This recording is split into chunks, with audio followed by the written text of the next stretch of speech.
Le président de la République reçoit en audience le ministre malien de la Défense et des anciens combattants.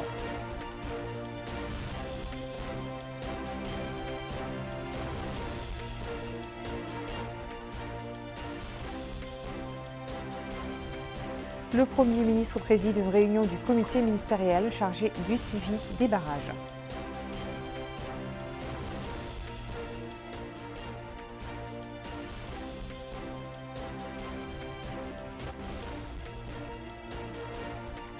Et la délégation générale Tarazour lance à CEPRA les opérations d'aide aux personnes affectées par les récentes inondations consécutives aux pluies.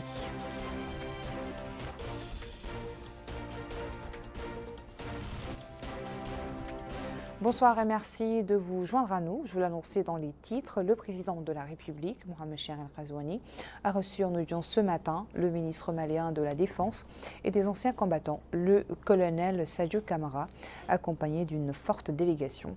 L'entrevue a porté sur la coopération bilatérale et les questions d'intérêt commun, a déclaré le responsable malien à sa sortie d'audience. Nous l'écoutons.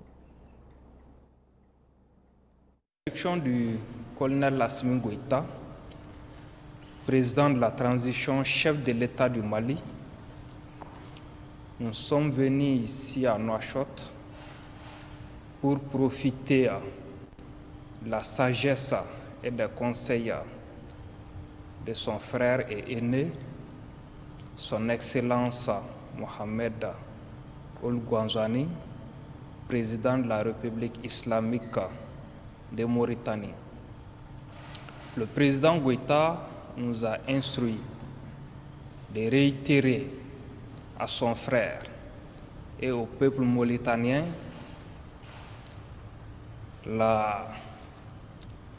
toute l'amitié et la solidarité que le peuple frère de la Mauritanie a fait à l'endroit du Mali au moment où notre pays était abandonné par certains de ses voisins. Le président Goïta nous a aussi demandé de renforcer les relations de coopération qui existent entre nos deux États pour une meilleure prise en compte des besoins de sécurité et de stabilité de nos peuples respectifs. Le président de la République islamique de Mauritanie a manifesté une parfaite harmonie de vision avec son frère du Mali. Il nous a donné toutes les garanties nécessaires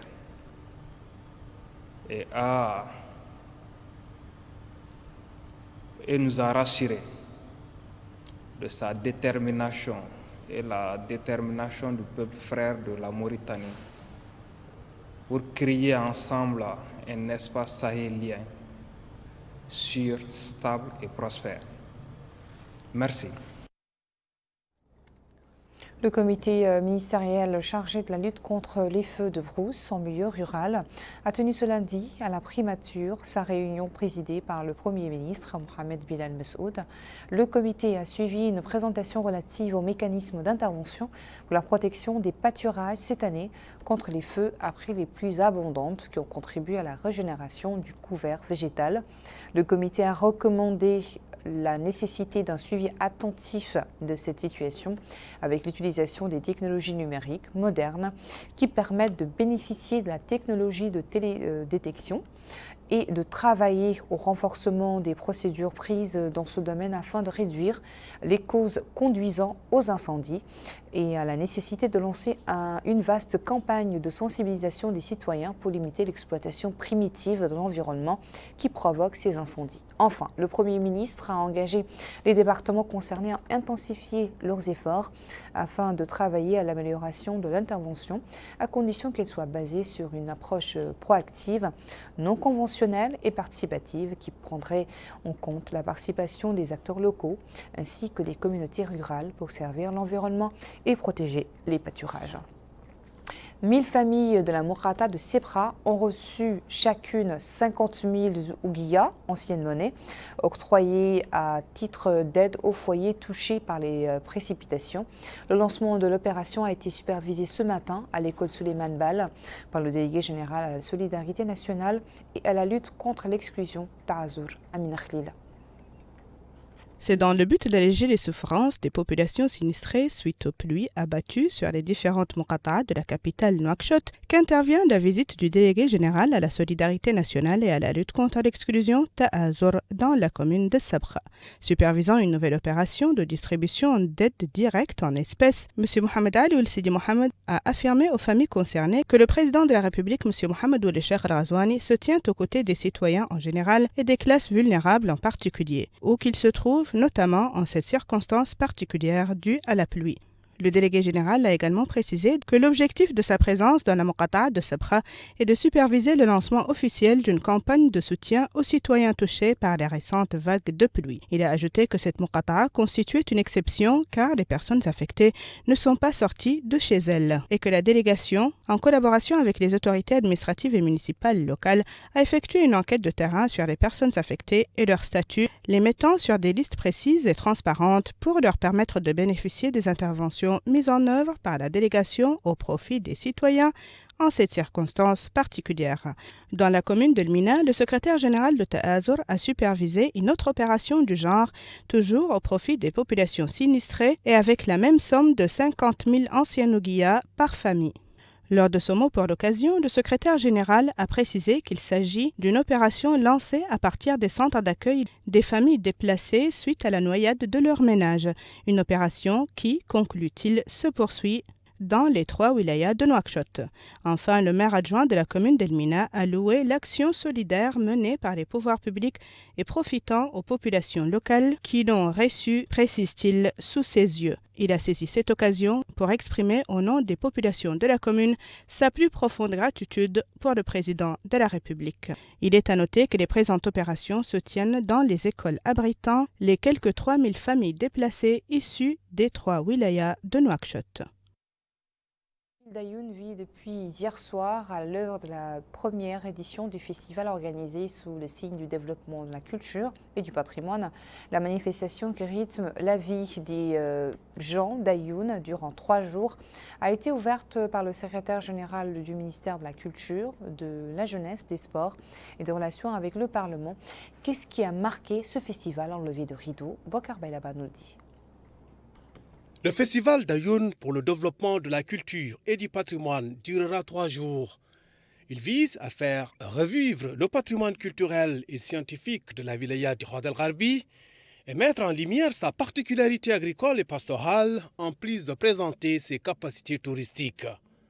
Et dans une allocution prononcée à cette occasion, le secrétaire général du ministère de la Culture, de la Jeunesse et des Sports et des Relations avec le Parlement, Ahmed Khtara, a déclaré que l'État continuera à soutenir activement toutes les activités culturelles et sportives qui valorisent le statut culturel et historique de notre pays sur la base du programme du président de la République dans ce domaine. Il a en outre souligné la bonne organisation et la pertinence du programme. À son tour, le président du festival, Mokhtar Ould Ghouizi, a indiqué que la culture et le patrimoine sont un moyen de s'exprimer librement en définissant les traits de l'histoire. Et dans ce contexte, le festival d'Ayoun permet de valoriser la culture et le patrimoine. Plusieurs élus locaux se sont relayés pour louer l'organisation de ce festival qui permettra de booster les activités culturelles et touristiques de la wilaya du Wad El Gharbi. Cet événement culturel a été soigneusement préparé en concertation avec les responsables, les acteurs et les citoyens au niveau local. Et l'aspect agricole n'a pas été escamoté, d'autant plus que le pays vit à l'heure de la campagne agricole. Et au menu du programme du festival, la promotion de la culture, du patrimoine, ainsi que des activités récréatives et de sensibilisation. Il sera également une opportunité pour impulser la scène culturelle locale et mettre en exergue les potentialités de la wilaya. À présent, la pluie avec les quantités enregistrées la veille.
L'hivernage, on le sait, est la saison des moustiques qui prolifèrent à la faveur des eaux stagnantes. C'est le cas notamment à Nouakchott, où une lutte sans merci est menée contre l'anophèle depuis quelques jours par le ministère de l'Agriculture à travers le Centre national de lutte anti-acridienne, matérialisé par le traitement chimique des mares. Bokar Baylaba.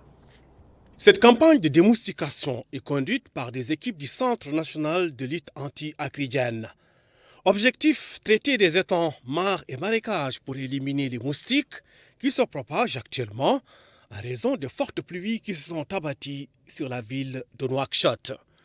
En d'autres termes, cette campagne touche les 9 Mouqata de Nouakchott et elle s'inscrit dans le cadre des actions publiques visant la préservation de la santé publique et la prophylaxie des maladies d'hivernage. Pour cette opération, il a été mobilisé un certain nombre d'équipements, de matériel très important pour réussir l'opération. Il s'agit d'abord de ressources humaines. Ces ressources humaines comprennent une cellule de coordination et de suivi au niveau du centre, c'est-à-dire des techniciens pour la supervision de l'opération au niveau du terrain, des chauffeurs et des applicateurs au niveau du terrain. Il a été aussi mobilisé des équipements importants, à savoir des appareils montés sur les véhicules et des pulvérisateurs portés par les hommes et un pesticide, deltamétrine, qui est homologué au niveau national et sur le plan international et qui est censé être efficace pour lutter contre les moustiques adultes. Il convient de souligner que le Centre national de lutte anti-acridienne participe à de telles opérations depuis plusieurs décennies, ce qui a donné à ces équipes la compétence pour mettre en œuvre de telles campagnes grâce à l'utilisation de pesticides anti-moustiques qui n'affectent en rien la santé humaine. Il y a un aspect très important qui concerne le suivi des découpages des secteurs d'activité des équipes sur le terrain. Et comme vous le savez, on a réparti Nouakchott en 3 wilaya. Chaque wilaya, il y a une coordination terrestre dotée de 3 équipes véhiculées avec une équipe piéton composée d'un coordinateur et 5 piétons. Pour ce découpage, il est assuré et organisé, concerté avec les autorités locales, le wali et le hakim de chaque Mouqata. Pour cette réunion d'organisation quotidienne, elle est organisée pour voir et évaluer le travail qui a été fait hier et la programmation de ce soir qui est exécutée par les équipes sur le terrain. A noter que les équipes sillonneront les marchés et les zones que les équipes motorisées ne peuvent pas atteindre pour assurer un traitement large de toutes les places susceptibles de comporter un risque de prolifération de moustiques et insectes nuisibles. Voilà, c'est sur cette note que s'achève notre journal. Merci à vous de votre attention. Le rappel des principaux titres. Le président de la République reçoit en audience le ministre malien de la Défense et des anciens combattants.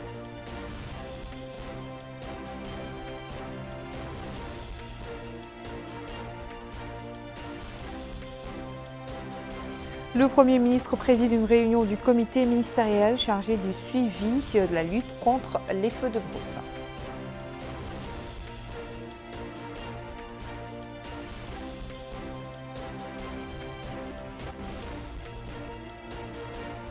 Et enfin, la délégation générale Tarazour lance à ses bras les opérations d'aide aux personnes affectées par les récentes inondations consécutives aux pluies.